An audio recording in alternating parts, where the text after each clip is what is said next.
Alrighty guys, welcome back to the channel that brings you everything control related.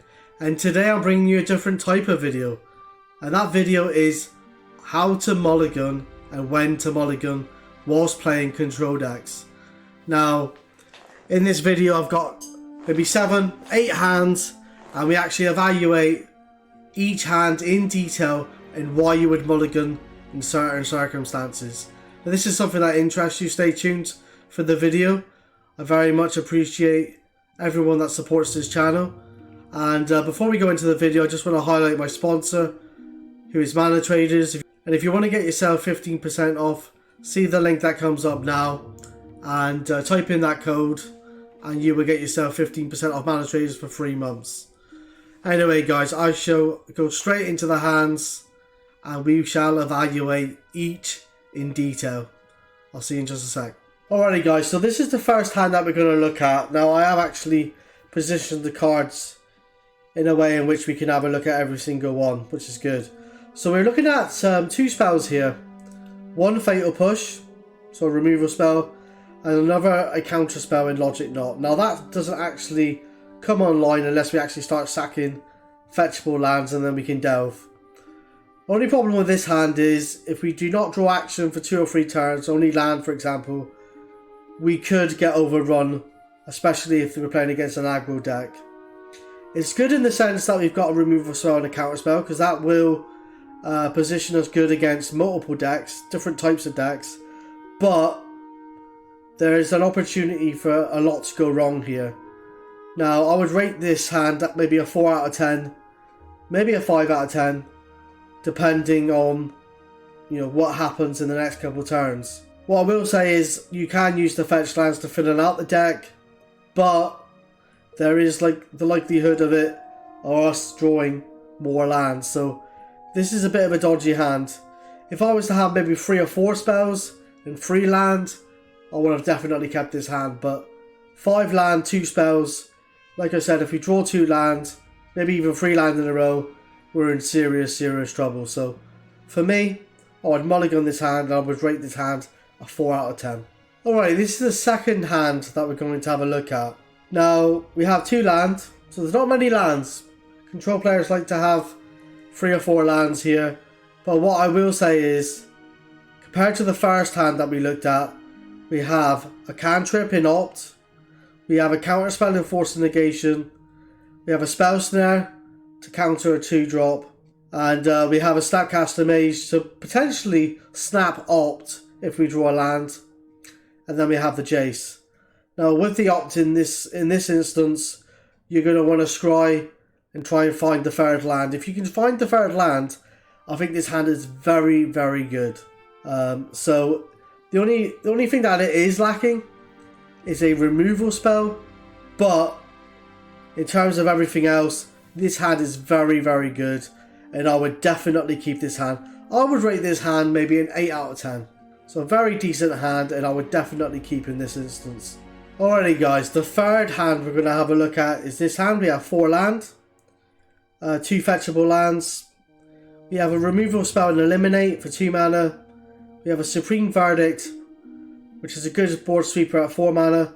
And then we have Cryptic Command at 4 mana as well. I think the only thing that this hand is lacking is a cantrip, but I do believe it's fairly strong. It has a mixture of counter spells and removal. Eliminate is fairly costly in 2 mana. It's not quite a push, but you do have the board sweeper if you do get potentially overrun. I think this hand is very good. Not quite as good as the last hand, I believe, but I would rate this hand maybe a 7 out of 10. I think it's serviceable, and I think it could, be good against multiple decks. You got the counter spell and you got the board sweeper as well as a single removal spell. So I like this hand a lot, and I would rate it maybe a 7 out of 10. Alrighty guys, the 4th hand that we're going to have a look at, and we have 1 land here. We have 1 cantrip in Opt. We have a lot of high mana spells. So Verdict at 4 mana, Archmage's Charm at 3 mana, Teferi at 5 mana, Esper Control at 3 mana, and Nikachu's Guile at 3 mana. Now the risk of keeping this hand is that if you do not get a land off the opt, i.e. you scry to the bottom and you draw and you don't get that land, you're in serious trouble because you have so many high mana spells.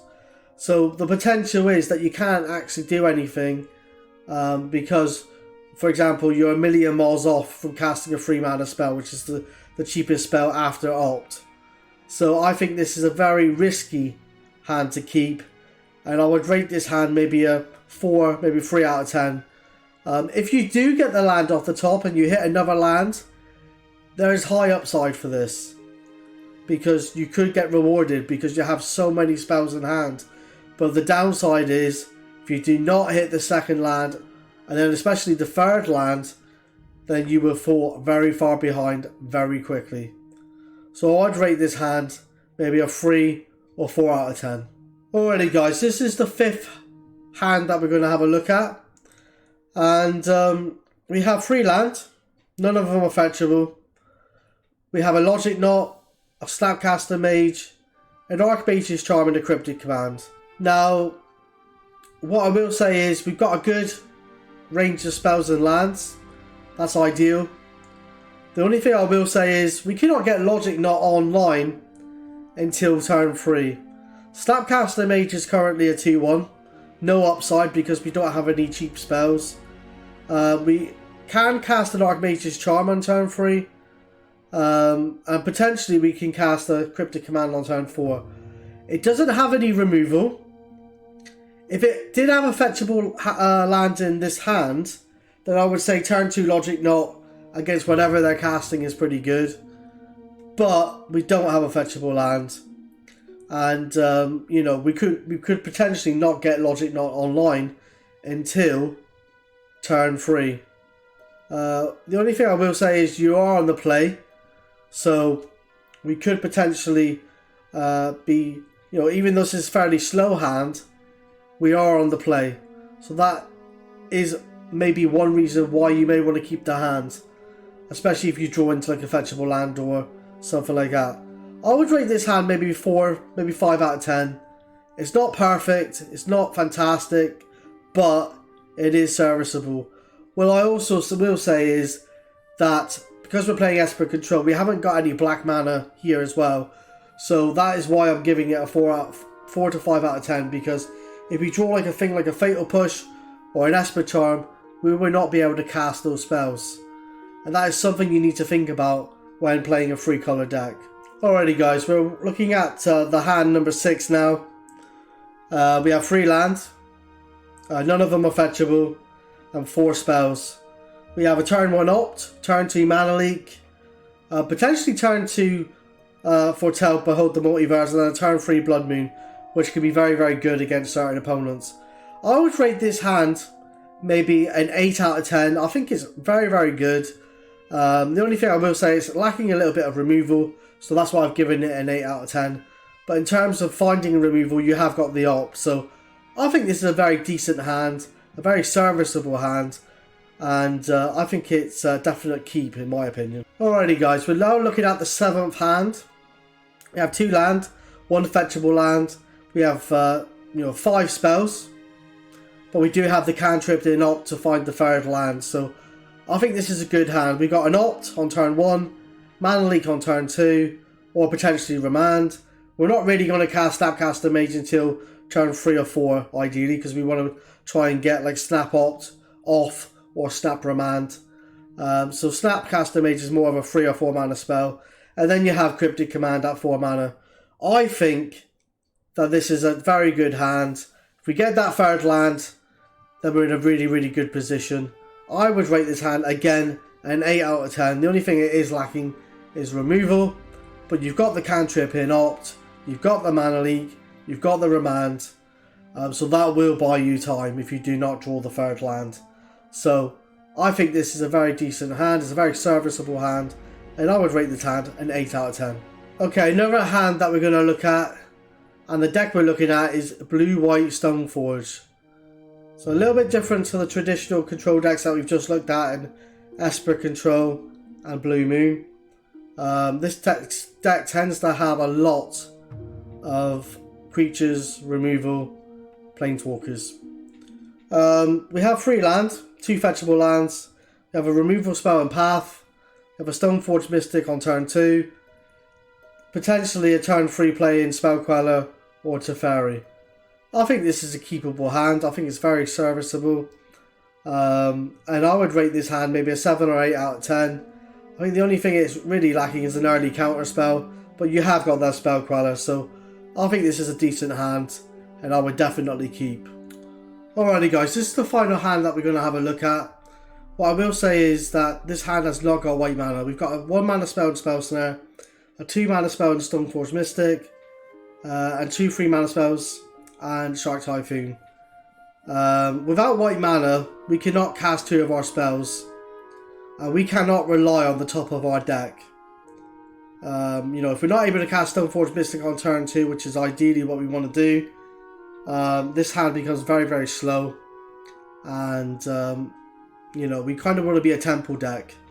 We want to try and get our threat on the board, i.e. Stoneforge Mystic, protect the Stoneforge Mystic, keep up a load of counter spells if we can, and go from there. If we do not hit the white mana here, we're in serious, serious trouble. And I would definitely mulligan this hand. I would rate this hand maybe a 3 or 4 out of 10. Alright guys, so that is this video, part 1. Do check out part 2 where we actually mulligan after sideboarding. And we go into a little bit more detail on why we wouldn't keep certain hands and why we would keep certain hands. So do stay tuned for that guys. And as always, thanks for all your support. I appreciate all of you guys. And I shall see you in part 2 in the future. See you in a bit guys.